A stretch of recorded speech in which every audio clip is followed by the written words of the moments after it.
Holy smokes, Bobby. I guess my first question for you is what the hell? Yeah, much better vibes this time than the last time we talked, right? Much better, we dude. said that. We said next time we talk with you, Bobby, hopefully it's under better circumstances. When I said that to you, I got to admit, I didn't believe it. But here we are. But hell yes, we're partying now, baby. Club Mavs. Hey, Bobby, what did they change? Like, what did they change tangibly, defensively over these last two games? I know home court advantage helps basically everything, but did they do something specific that says, okay, we changed X, Y, and Z defensively, and that's why Chris Paul, there's an APB out for him right now?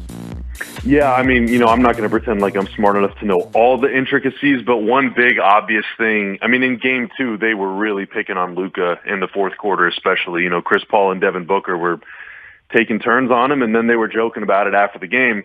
But in both of these games in Dallas, Luka did get switched onto them every now and then, and whenever he did, yeah, sometimes they scored, but for the most part, he held his own. But the thing that stood out to me was, Dallas was trying slightly more creative things to avoid those switches. Luka was guarding different players, guarding big guys, for example. Some of these plays in Game 4, he was guarding Bismack Biyombo and not Jay Crowder or Mikal Bridges or Cam Johnson or, like a shooting threat. And so it allows Luka to drop back a little further from the play. He doesn't have to step out on the perimeter because his guy's not going to, bomb a three if he's not guarding him. So that kind of makes Luka's job a little easier. And then also just collectively, they played with just a bunch more energy. Luka in game 3, 2-3 minutes into the game is diving on the floor for a loose ball. That kind of sets the tone. And those guys are all just playing hard. Dorian Finney-Smith is going flying into the scorer's table to save a ball out of bounds. Everyone is hitting the deck and trying to make a play. So, they're just playing harder. And I'm sure there are some other schematic things they're doing, but a lot of it is just, when Phoenix is trying to target Luka, he is showing a whole lot more resistance in the last two games than he did in the first two, and that makes Phoenix's job a lot tougher. And that, coupled with playing without Chris Paul for more than half of Game 4, I think produced, another really good defensive game by the Mavs.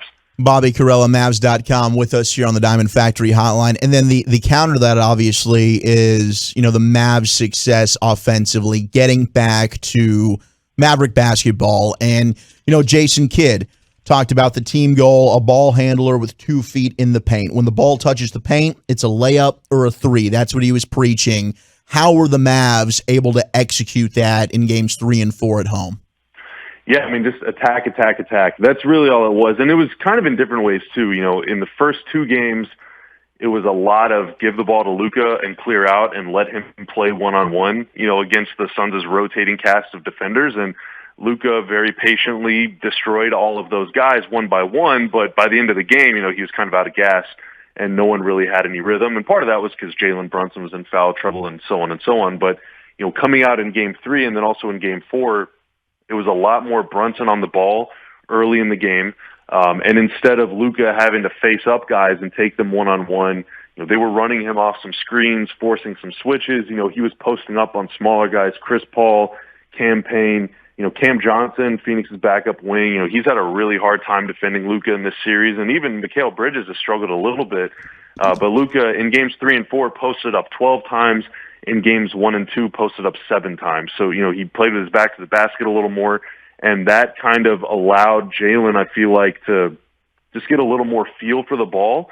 If Luka's in the post and it's not there, then Jalen, now it's your turn. He didn't have to wait for Luka to try and break his man down and then, go catch a grenade with 4 seconds left on the shot clock to make a move. When you're out of rhythm, going through a bit of a funk, it's very tough to make one dribble and then, hit a big shot. So Jalen getting the ball in his hands more, Dinwiddie getting the ball in his hands more, feel like kind of got them in a bit of a rhythm. And then, you're right, whenever guys are in the lane, it is absurd, the difference in efficiency between when the Mavs are able to get the ball into the paint, that's either via drive or pass, doesn't matter, versus when, Phoenix fences off the lane and Dallas has to just, sling it around the perimeter and try and find a shot. Dallas literally scoring twice as efficiently, in the first 2-3 games of this series. Now, I didn't check to see what it was after Game 4 because they were so red hot that it didn't really matter. But, in these first few games of the series, if it's not drive and kick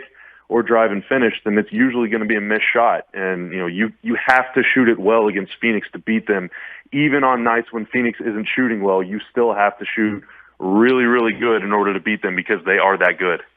It's Bobby Karalla, Mavs.com, with us here in the Nosebleed Seats via the Diamond Factory fan hotline. Are the Mavs the best in the business when it comes to the corner three? I mean, dear God, it was a barrage of them on yesterday. Yeah, they had 10 of them in one game, which is, that's got to be some sort of record. And this season, Luka had more assists leading to corner threes than any other player in the NBA, and that's including all the time that he missed. He had 98 of them. And over the last 3 seasons, and going back to 2019-20, he missed quite a bit of time. Sprained his ankle a couple different times.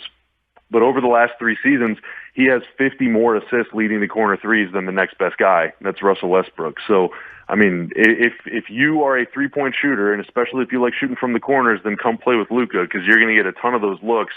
And so far in the playoffs, Luka is tied for first. He has 14 corner three assists.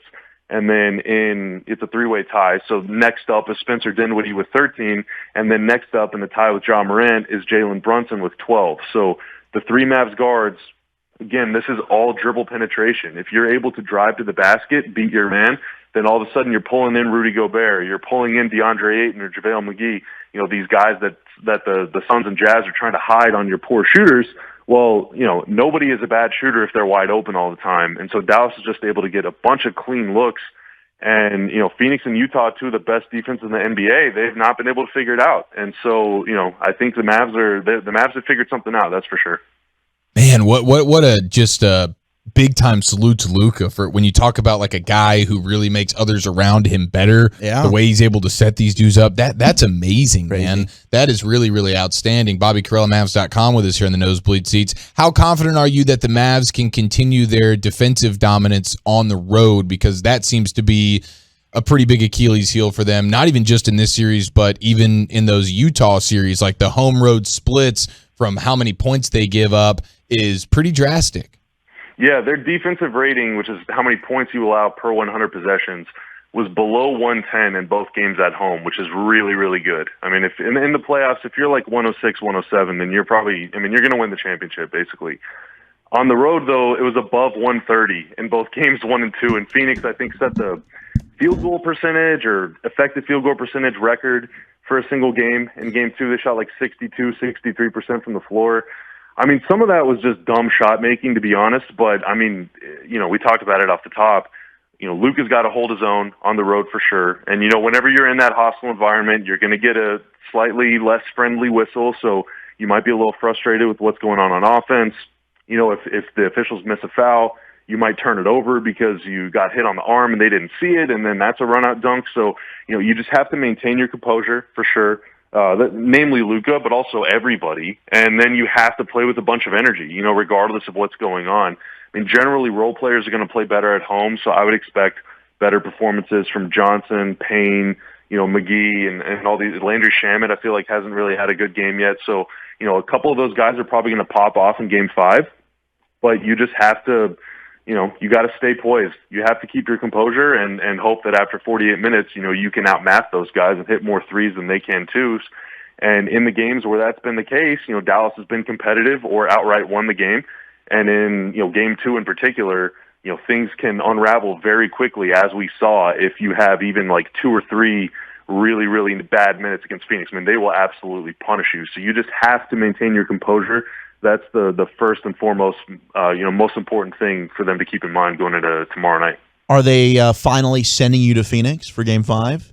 No, I'm still stuck at home. There is a watch party at the factory in Deep Ellum, so maybe I'll go to that and then try and be treated like a VIP there. But no, I'm just a bum, man. I cannot compare to Chris Arnold. No, well, look, none of us can. Let's be honest. He's a who's who. But Bobby, you might be bringing the good juju. There's a reason why the Mavs, I think, came home and won games 3 and 4. It's not just the home crowd and the MFFLs who came out and were loud and proud, but it's also Bobby Karalla was in the building.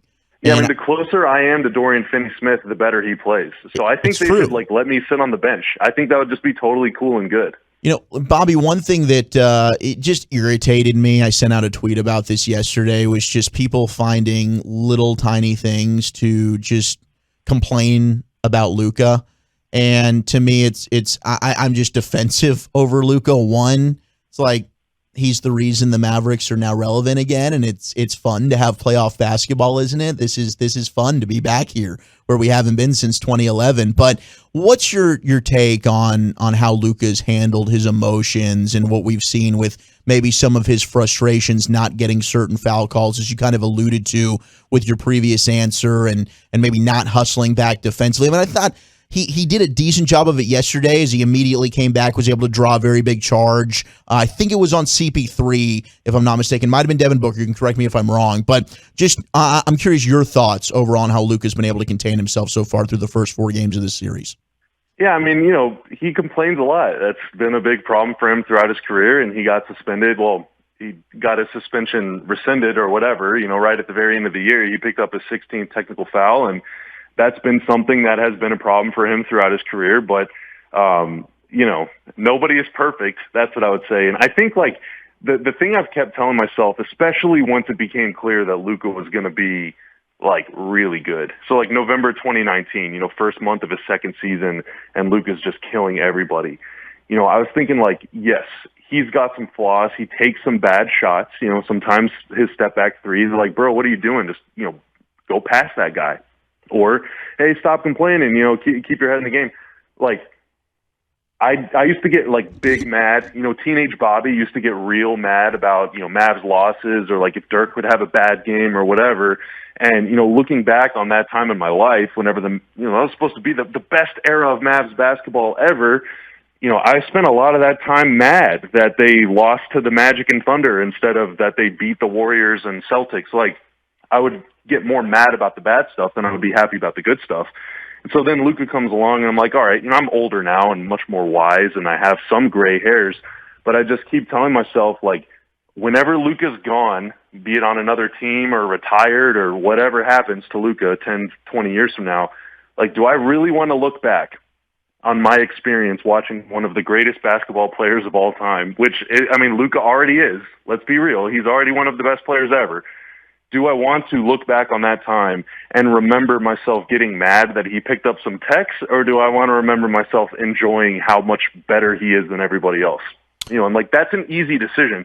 In the moment, obviously, you're going to be frustrated, and sometimes I think his techs and kind of his attitude has affected them and maybe cost them some games. But over the long haul, the Mavs are so much better because they have Luka than they would be if they had almost any other player in the NBA. We would not be watching them play the Suns right now if he was on a different team, like Mike Brown's Kings, or the Phoenix Suns, who probably should have drafted him a few years ago. So just enjoy it, man. It's like raising a teenager. I don't know anything about raising a kid, but teenagers sometimes have a lot of attitude. Sometimes they're going to make mistakes, but whenever they turn 18 and move out, are you going to be sad that they're gone, or are you going to be so bitter about the bad stuff that you're going to forget to enjoy all the good things along the way? So that's the way I see it. I'm not sure that was what you were looking for, but that's kind of my Luka attitude. No, that was absolutely beautiful. I think that's exactly what Walchuk needed. Amen. We're simpatico, baby. Yeah, just echoed the same sentiments.